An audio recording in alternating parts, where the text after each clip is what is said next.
Hi, I'm Lindsay Bush. I'm a registered dietitian with MercyOne Genesis. For general nutrition tips, the first thing is we want to eat at least 3 meals every single day, and that might include 1 to 2 snacks between as needed from physical hunger. Snacks could be something that include both a protein and a carbohydrate food, so it could be fruit and yogurt, or it could be cheese and whole grain crackers.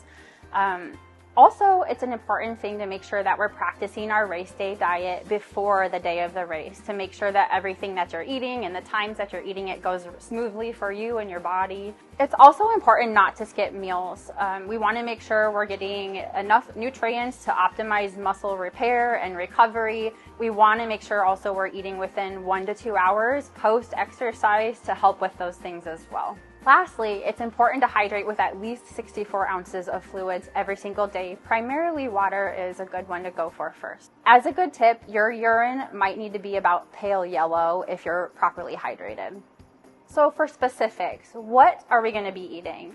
Carbohydrate foods, most of us know, are the main fuel source for our body, and when we eat them, they are stored in larger amounts as glycogen in our muscles and in our liver. It's important to choose the right types of carbs at the right time. And I always prefer that we're choosing high quality, mostly complex carbohydrate foods that have fiber.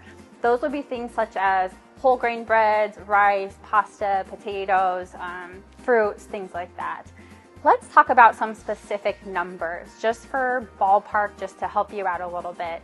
If we're trying to train for the Bix, our carbohydrate load every day needs to be quite a bit higher than maybe someone who's not training for a race.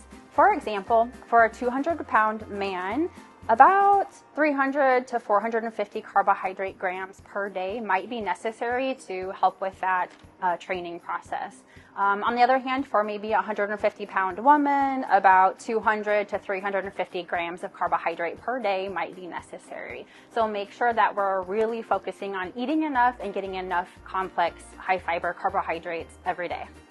It's also important to think about spreading your carbohydrate grams out through the day and knowing how much grams of carbs you need at each meal. For example, if you were to have 2 whole cups of rice or 2 whole cups of pasta in a meal, that would get you to about 90 grams of carbs. And then what other foods you have in your meal will help you get a little bit more to reach your daily goals. The next nutrient of concern would be protein. Carbs and protein and healthy fats are all equally important, but protein is especially important when you're an athlete and or you're training for the Bix race. For protein, we want to choose high quality sources. That would come from mostly animal sources. Could be things like lean meats, fish and seafood, low fat dairy foods, or eggs. And then most people, especially when training for a race, want to try to consume at least 80 to 150 grams of protein every day, split between 3 meals. Prior to race day, it's important to avoid a few things. One of those things would be alcohol. Alcohol is a dehydrator and it is void of nutrition. Another thing we shouldn't have too much of race day or prior would be caffeine. Caffeinated beverages are very, very widely used. It's common for us to have our normal cup of coffee in the morning. Don't skip the coffee. Just make sure that we're using caffeine safely, and that might mean that we're having less than 400 milligrams of caffeine total in one day, not all at one time, and know your body, how it reacts to caffeine intake. Caffeine is also really helpful for racers and athletes because it helps lower the fatigue feeling and helps us feel like we have more endurance. Even though we want mostly complex carbohydrate foods that have fiber, during race day or even the day or two before, it might be good to start adding some more simple carbohydrate foods that might be more refined just to help boost our glycogen storage and make sure it's ready to go for race day. That might include things like sports drinks, juice, snack bars. You can always pack with you some goos, chews, or gels, and those are quick digesting carbohydrate sources that you can bring with you to the race and find them at any main grocery store.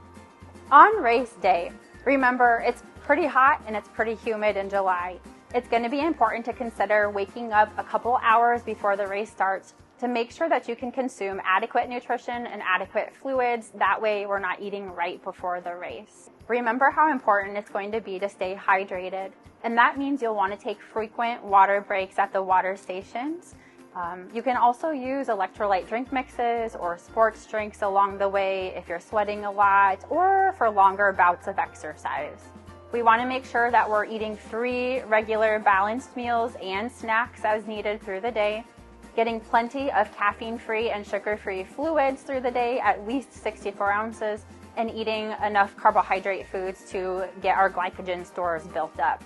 If you would like more individualized help, you're welcome to come see us at MercyOne Genesis Weight Management Center in Davenport, Iowa. I hope to see you out there on the road. Good luck with all of your training.